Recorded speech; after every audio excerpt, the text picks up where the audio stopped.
Hello guys, welcome back to our channel. If your Dell docking station suddenly refuses to boot up and connected monitors, accessories or charging stop working, it can definitely feel upsetting, especially when everything worked completely fine before.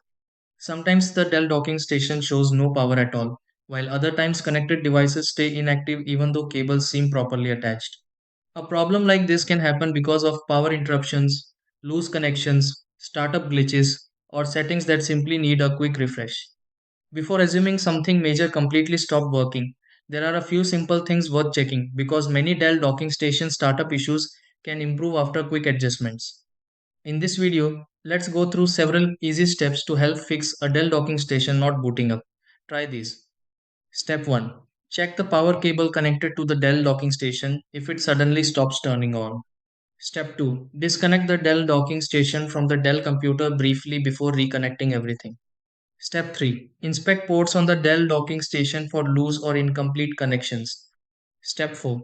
Restart the Dell computer while reconnecting the Dell docking station carefully. Step 5. Test another power outlet for the Dell docking station if startup still fails unexpectedly.